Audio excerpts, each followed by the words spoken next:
गाड़ी मंडी में पहुंच रही हैं तो वहां पर वो कह रहे हैं कि हम गाड़ी को उतारेंगे नहीं। फ्रूट ग्रोवर्स को काफ़ी नुकसान हो चुका है। गवर्नमेंट से हमारी यही गुजारिश है, जो ये मुतबादिल रास्ता है मगल रोड पर कम से कम जो ही ये खुलेगा, हमें उम्मीद है कि जल्दी खुले, तो कम से कम 10 टायर वाली गाड़ियों को इस पर चलने की इजाज़त दी जाए। कल भी हमने गवर्नर साहब के पास ये बात पहुंचाई थी कि कम से कम ये जो मुगल रोड है इस पर 10 टायर गाड़ियों को इजाज़त मिले चलने की। जो रोड ब्लॉकेट की वजह से ही ये सारा नुकसान हुआ है। इस वक्त जो हमारा आप कह रहे हैं, जो हमारा पेड़ है बब्बू गोशा, ये काफ़ी पेरिशेबल होता है, इसकी लाइफ बिल्कुल कम होती है।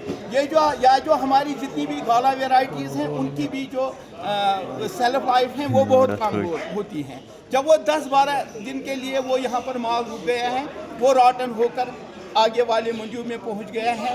करोड़ों का नुकसान यहाँ फ्रूट इंडस्ट्रीज़ में हुआ है। गवर्नमेंट से हमारी गुजारिश है, जो ये डिज़ास्टर यहाँ पर आया हुआ है, सैलाब का जो मसला है, तो इसके अंदर फ्रूट ग्रोवर्स को भी याद रखा जाए, क्योंकि जो यहाँ पर जिनको मतलब किराए के पैसे भी नहीं हैं, पूरे साल भर की एक ग्रोवर की यही मेहनत होती है, पूरी जो फैमिली उसकी होती है वो उसके साथ वाबस्ता होती है, उनके पास फिर कुछ नहीं रहता है। दवाई वालों से उसने दवाई उधार लिया है, खाद उधार ली है, पेटी जो बारदाना वगैरह हैं वो उधार लिया है। सारा पैसा उनका, एक तो उनकी साल भर की मेहनत डूब गई और ऊपर से जो खर्चे उन्होंने लगाए हैं वो भी उसमें उनका डूब गया है।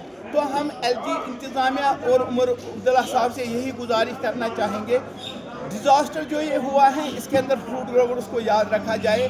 दूसरी बात, मगल रोड पर जूं ही खुले उस पर कम से कम उनसे हमारी मौजवाना गुजारिश है, कल भी हमने उन तक ये बहुत पहुँचाई थी कि कम से कम 10 टायर वाली गाड़ियों को मगल रोड पर चलने की इजाज़त दी जाए, क्योंकि जो उन्होंने ये ऑर्डर निकाला है कि 6 टायर गाड़ियाँ इस पर चलेंगी, 6 टायर गाड़ियाँ तो है ही नहीं।